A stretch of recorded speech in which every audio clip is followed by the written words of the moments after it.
Welcome back to New York City. It is now the late 1800s, and the city has changed a lot since our last visit. The new technologies of steam and electricity have transformed the city over the past 100 years. The population has soared to over 1.5 million people on Manhattan, with a further 800,000 residing in Brooklyn across the East River.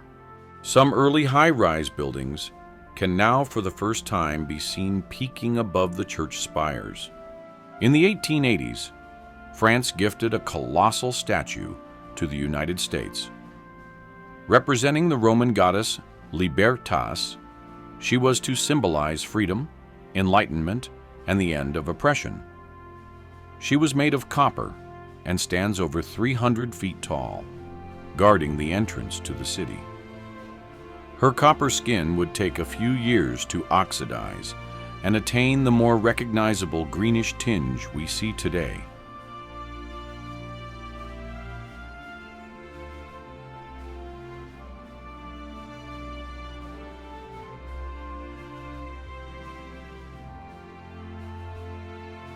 The river traffic between the two cities was intense and inadequate to meet the demands of their citizens. In 1867, permission was granted to John Augustus Roebling to design and construct a grand bridge connecting the two cities. Tragically, Roebling died in 1869, and the job was taken up by his son Washington. The construction was arduous, with at least 20 workers dying during the construction.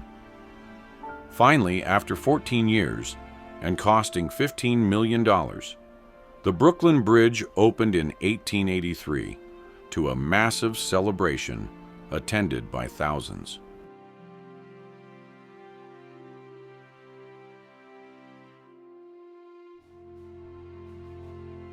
Castle Clinton started out as a fort in the early 1800s and then became the city's main immigration center, known then as Castle Garden. It continued in this role until the end of the century.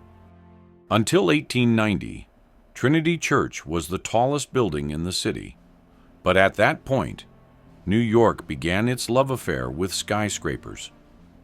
One such example was the American Tract Society building, reaching 338 feet tall.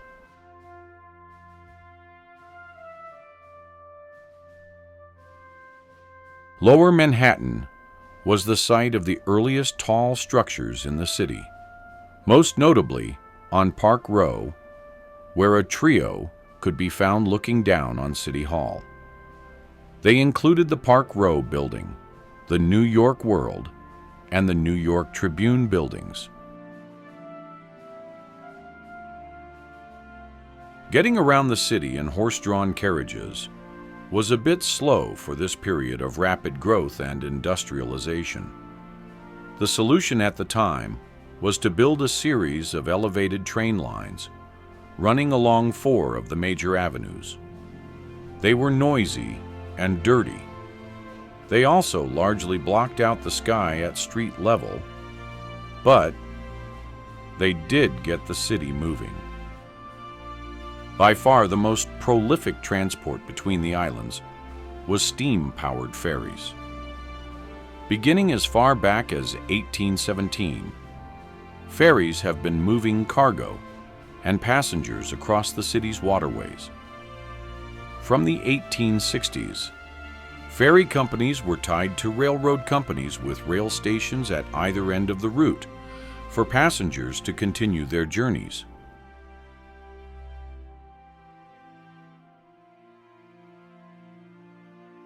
Completed in 1880 and located at the southern end of City Hall Park was the city's post office.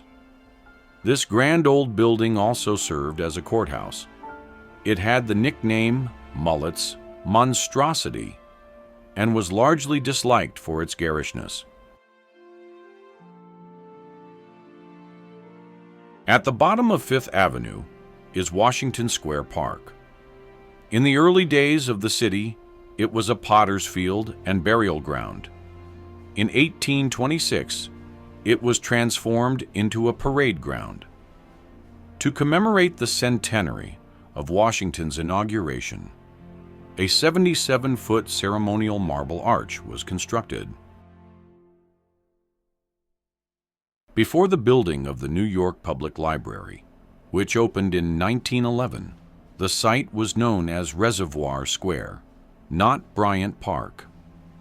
It housed the Croton Distributing Reservoir, a massive Egyptian revival structure with 30-foot high granite walls offering good views over the city. As ever, New York is a maritime city. The city's docks were among the busiest and most vital in the world, serving as the industrial and immigration gateway to America. The waterfront was a chaotic, booming zone of commerce, labor, and transformation. Manhattan and Brooklyn piers bustled with steamships, cargo, and longshoremen. The East River and Hudson River were lined with wooden piers, warehouses, and steam hoists. Imports included sugar, coffee, textiles, and exotic goods.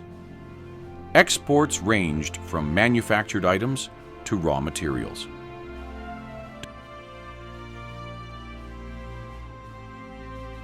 The city was a busy place. In the summer, it was also incredibly hot and stuffy, and New Yorkers needed a place to escape to and have some fun. The arrival of the railways in the latter 1800s opened the door for some canny entrepreneurs who opened what effectively became one of the first resort towns of the time. Coney Island was a short train ride away from the city, and at the turn of the century exploded in popularity as amusement parks, hotels, early roller coasters, exotic architecture, fantastical electric lighting, and general entertainment sprung up all over the island.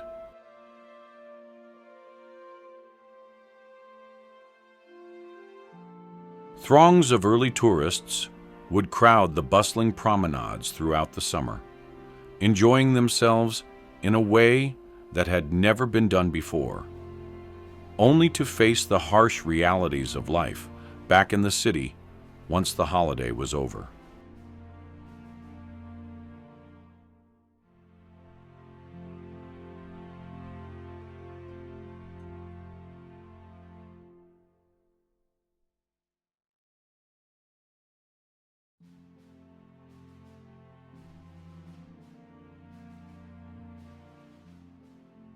The nighttime was especially enchanting, as this was the early days of electricity, and for some people, their first experience of electric, as opposed to candle lighting.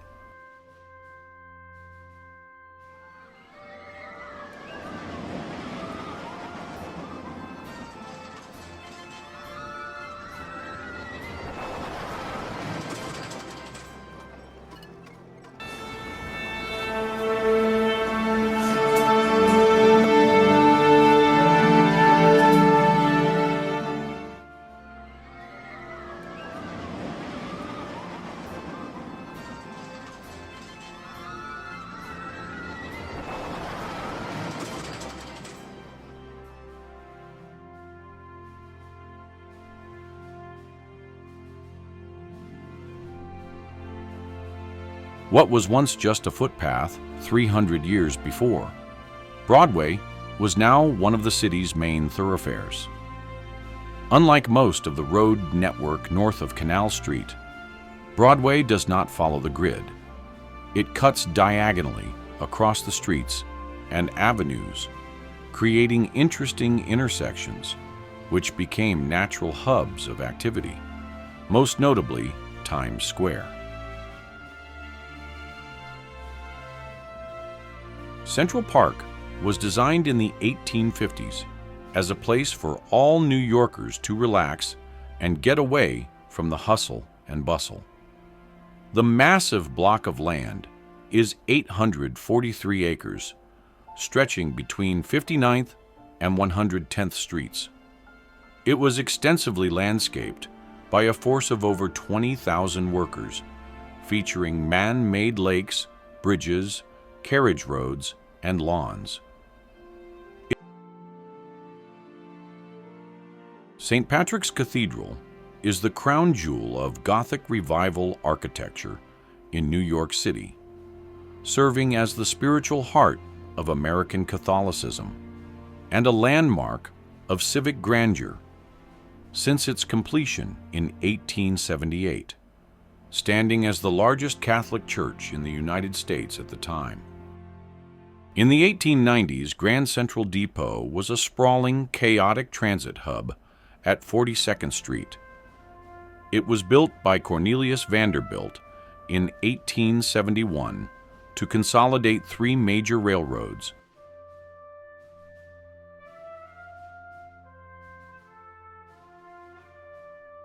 As the 19th century ended and the 20th century lay ahead, New York City was a roaring engine of transformation: industrial, architectural, social, and cultural. Between 1890 and 1910, it evolved from a Gilded Age metropolis into a modern global city. In 1898, the five boroughs, Manhattan, Brooklyn, Queens, the Bronx, and Staten Island, were officially consolidated into Greater New York, instantly making it the second largest city in the world. In the new century, New York would be a city in motion, electrified, elevated, and expanding skyward. It was a place where steam met steel, where immigrants poured through Ellis Island, and where the skyline began to reflect the ambition of a rising empire.